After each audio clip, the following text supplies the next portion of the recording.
अगली सुबह दोनों बहनें अपनी जमीन को देखने जाते हैं, जिसमें दोनों बहनों ने मेहनत करके थोड़ी सी सब्जियां उगाई थी। दीदी, अच्छा हुआ कि माँ बाबूजी के जाने के बाद हमने यह जमीन बेचा नहीं।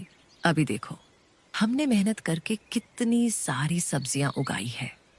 अब हम किसी व्यापारी को यह बेच के थोड़े पैसे कमा सकते हैं। हाँ, तू ठीक बोल रही है।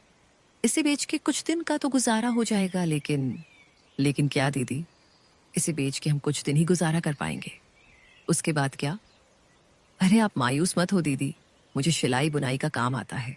मैं वो करके घर खर्चे निकालूंगी। आप बस घर संभालना। कोई जरूरत नहीं तुझे ये सब करने की। तू क्या मुझे बेकार समझती है? तू घर पर ही रहना।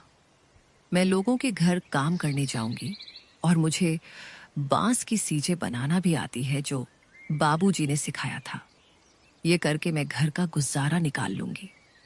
यह सब बात करके दोनों कुछ समय अपने खेत में व्यतीत करने के बाद घर आते हैं और अपने अपने काम में लग जाते हैं। रात को जब दोनों सोने जाते हैं, तब दोनों बहनें अपनी मुश्किल भरी जीवन के बारे में एक दूसरे से बात करने लगते हैं। दीदी, माँ बाबूजी के बिना ये रातें और भी डरावनी लगती हैं। सब कुछ खाली लगता है ना दीदी? हाँ मीरा, पर अब हम माँ बाबूजी दोनों की जिम्मेदारी निभा रहे हैं। हमें हार नहीं माननी। ये जमीन, ये घर, सब कुछ उनका दिया हुआ है। हमें इसे बचाना है किसी भी कीमत पर।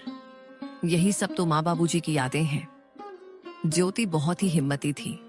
वह तो किसी से मदद भी नहीं लेना चाहती, लेकिन उसे अपनी बहन को लेकर बहुत चिंता होती थी।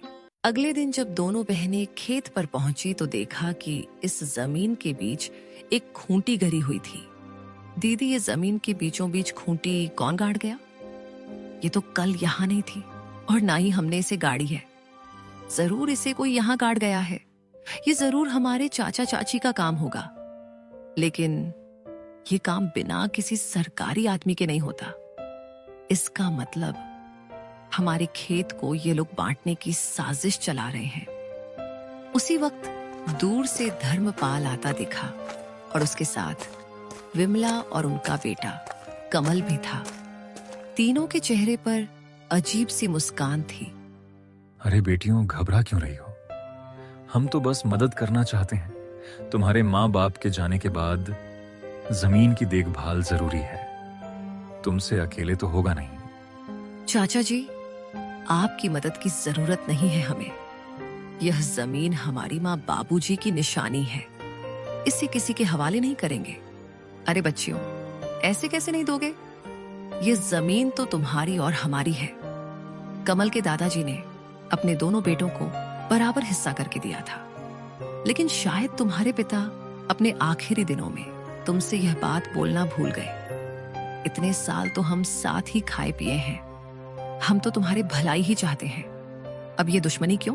दुश्मनी तब शुरू हुई चाची, जब आपने हमें अकेले समझकर हमारी जमीन पर नजर डाली।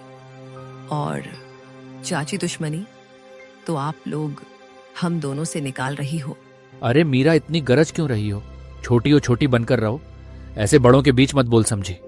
अरे जाओ, कैसे बड़े लोग जिनकी सोच छोटी होती है, वे उम्र में बड़े होकर भी सम्मान के हकदार नहीं होते। मीरा, तो कुछ मत बोल। और हाँ, अब अगर आप लोग हमारे खेत के पास भी आए तो अच्छा नहीं होगा। हम कमजोर दिखते हैं, पर डरते नहीं। धर्मपाल ने सब कुछ चुप कराकर कहा। ठीक है बेटियों, हम कुछ नहीं कहेंगे, लेकिन कानून अपना काम करेगा। जब जमीन के सरकारी कागजात आएंगे तो देख लेना।